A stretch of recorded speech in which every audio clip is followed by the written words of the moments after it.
G'day everyone, welcome back to another video. Now I'm back, I just got home, got lots more live streams starting up again tomorrow, so get ready for that. But I just want to say a huge thank you to 27,000 subscribers. Australians are waking up and our communities are growing to speak up together. So thank you so much for that. We'll celebrate tomorrow on the live stream. It means so much to me that you're all here and all the members and everyone doing everything for me to grow this channel. So thank you so much. But what you're all here for? Apparently, there's been mass protests against the fuel prices in Ireland. And I wanted to show you this because this just really shows you how far will the government push before the people snap. And if you didn't know that 55 to 60% of every litre you buy, every dollar you spend on fuel in Ireland goes to the government. So the government take more money than the fuel costs, than the fuel you pay for in the service station. So you spend a dollar, they're taking 60 cents just to the government. So with a fuel crisis going on, the Ireland government has not dropped the tax. They are screwing over the people. We've seen what they're doing with immigration over there, and it's a boiling pot. They're already in a disaster over there, and the people are like rioting. But now they are blocking the streets because the government is so greedy. They won't drop the tax even when fuel goes up, so dropping the tax won't really lose them any more profit. They're so happy to take 60 cents of every dollar people spend on fuel while they suffer, and the people have had enough. So this shows you what will happen when people are pushed too far. So this is a video by Decoy Voice. I'll leave his channel down below, but let's get into it and see what's going on in Ireland. I haven't watched this video yet.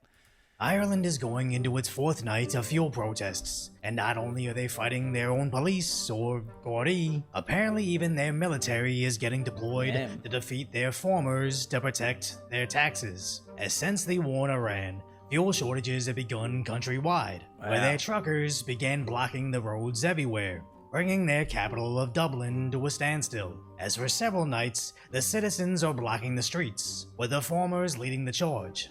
I love how the farmers all went there and blocked it with their trucks. And imagine sending the military on all your people because they can't afford fuel.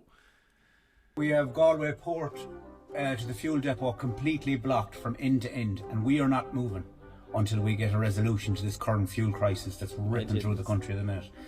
Do not go home. Do not leave. We have one chance here, and we have to grasp it with both hands. Because comment down below if you agree, but during a fuel crisis, if your government is taking 60% of every dollar you spend still while the fuel is skyrocketing, that is an absolute disgrace. And say it's good on the Irish people going out there and blocking this and standing up. And I'm not inciting anything here, YouTube, but it's time for people to stand up to these radical governments. I'm no fan of stopping the streets to accomplish something politically, but there's a stark contrast between pleasing pink-haired unemployed behavior and the blue-collar farmers that literally feed you. As society could survive without liberal activists forever, but without farmers, we'd collapse within a week. But rather than catering to them, the Irish sent out their police, the Gardaí, in mass standoffs appearing to be outnumbered 10 to 1. Peaceful protest, lads. Lads are linking up. There's 10 tankers coming down the road getting a full guard escort. There's a tanker there waiting already. The tankers are just around the bend over. Absolutely nothing can get through now. RTE and all the other media outlets are reporting that the guards are taking back control. The guards have lost control. So as of yesterday, they warned the citizens, move or face the full rigors of the law. By targeting critical infrastructure such as fuel depots and refineries. These are no longer protests, they are blockades. Yep, but how can you blame the people when you're screwing them over so much, already with cost of living, with mass immigration so everything inflates through the roof and you can't get enough to go around, and then you want to attack that culture. You see what's going on in Ireland? It's like here, the same thing. And then the government want to take 60% of every dollar you spend during a fuel crisis, and the farmers saying we can't even farm, we don't have enough money for the fuel. And then you want to go there and be like, oh well, not our problem. We need our tax money. This is not tolerable, and it is against the law. In dealing with protests, An Garda Síochána is now moving to an enforcement phase in relation to those impacting on critical infrastructure unless they cease desist and disperse from these blockades. And Garda Síochána is advising protesters to immediately cease blockades of such critical national infrastructure or face the full rigors of the law. I think the reason they're not just doing it straight away as well, they're trying to talk to them, get out of it, is because Ireland is like at a boiling point where like they're going to riot. So they don't want that, obviously. But then again, why don't they talk about the fuel costs then and the fuel tax? Why doesn't the media talk about it? Why don't they push to get it changed?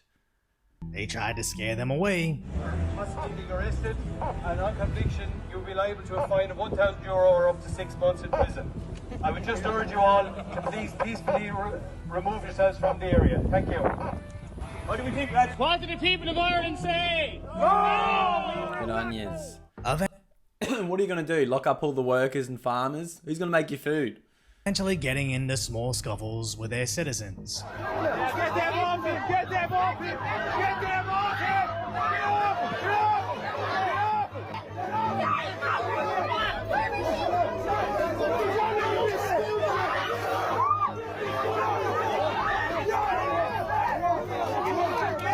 Wow.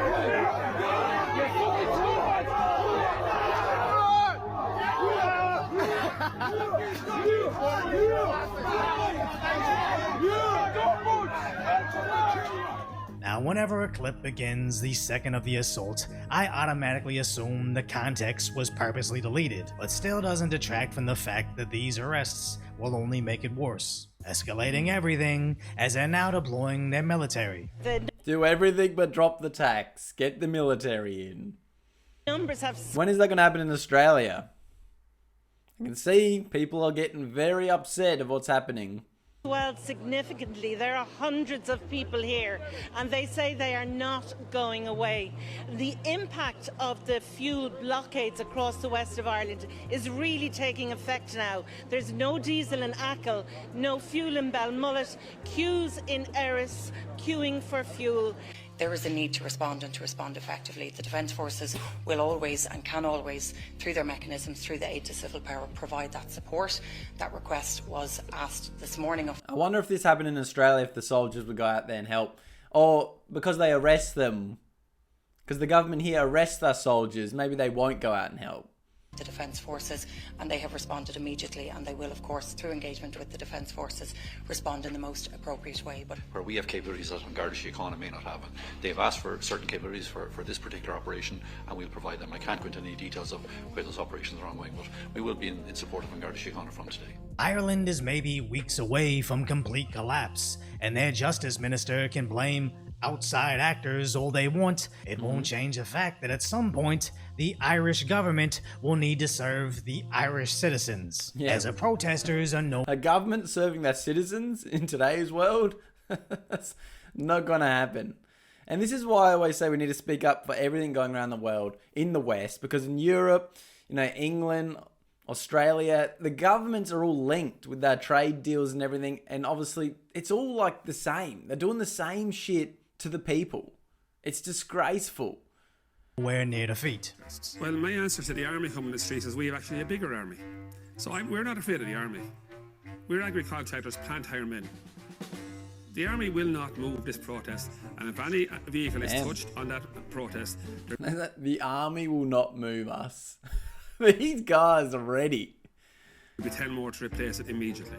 With people pointing out their prison capacity is less than 8,000. And that's probably filled up with doctors and engineers already. As at this point, this is still a genuine, peaceful protest. The media can villainize the farmers all they want, but as allegedly the Gardaí cars are running out of gas, the protesters are given passage to fuel tankers that supply emergency vehicles, and even ambulances are free to pass their blockades. This really seems the Irish military has an unwinnable war, as more farmers are pouring in support. How good is it, all these farmers sticking up? I mean, this is what it was nearly like here in Australia, to be honest. Still is. Reinforcements have arrived in Killarran, lads, with more on the way. All these farmers blocking the fuel, saying, you're not going to drop the tax. We're going to stay here until you do. That's the only way you can stop this government at the moment, because they won't listen to reason. They're against the people, as we've seen. And like I said, I'm not inciting anything. I'm just saying the reality of the Western world at the moment. This ain't moving tonight. Block it up and solid. And for anyone that doesn't know, there is 1000% an army recovery unit in the Garda station in Wexford. We need to block this place solid. Utilizing untowable logging trucks to block the roads. Even bringing in little horse carriages Horses are with back. We're out of fuel, but we got the horses.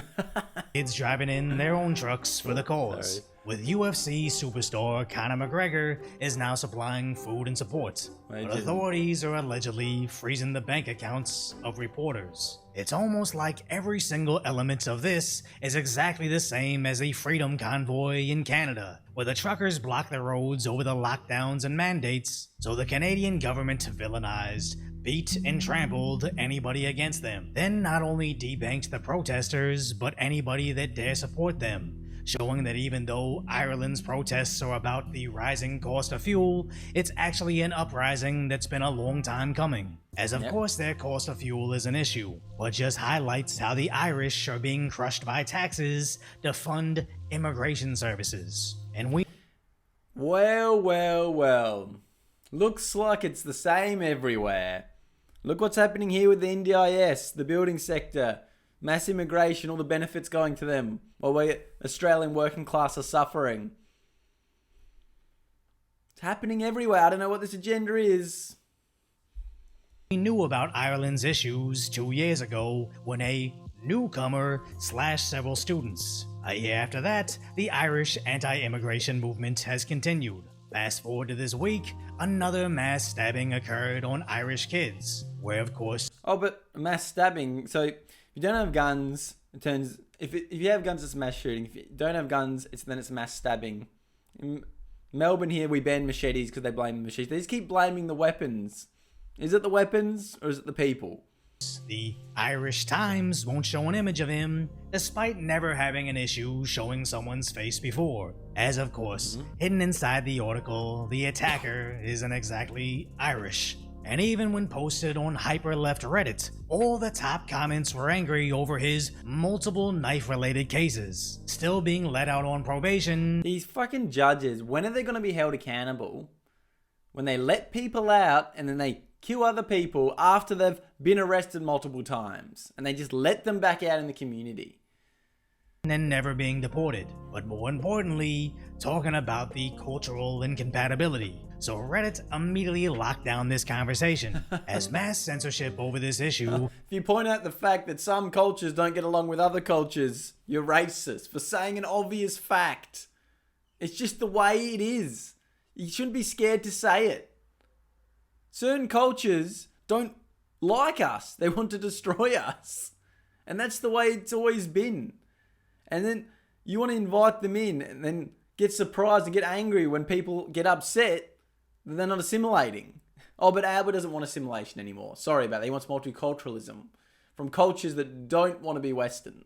Can only continue for so long. What started as a fuel protest might just be the flashpoint that unifies the other social issues, as everybody can get together over gas taxes, but then at that gathering you hear where exactly those taxes are going. Wait, there was another stabbing? I didn't hear about that. When did these tanks get here? And as these issues aren't exclusive in Ireland, they're in nearly every European country today. So whatever happens in Ireland this week will likely be the same fate for the entire continent. Thank you so much, Decoy Voice, for making that video. I'll leave your channel down below, but that is 100% right. What they're doing in all Western countries at the moment is the government is putting the people that built the country second. They're doing all these welfare programs, all this scamming, all this cultural diversity, all this rubbish, and not caring about the people, the citizens of that country. And it's happening everywhere, and people are sick of it. And that is a pure example of the absolute greed of a government. When the fuel prices go through the roof, no one can afford it, farmers are suffering, and then the government doesn't want to drop the tax. They still want 60% of every dollar you spend on fuel. That is the absolute greed of the governments. That is what's going on. That's why we're going to keep exposing them and show you what's actually going on around the world and in Australia, of course. so we can all relate and speak up together. Anyway, thank you all so much. Like I said, 27,000 subscribers. We are smashing it. Thank you all for being here. Make sure you like this video, subscribe to the channel, and we will keep exposing all this stuff. We have so much more content coming out. I'll do some live streams tomorrow. We'll start pumping out the content again. Thank you so much for all being here and supporting the channel, and I'll see you in the next video.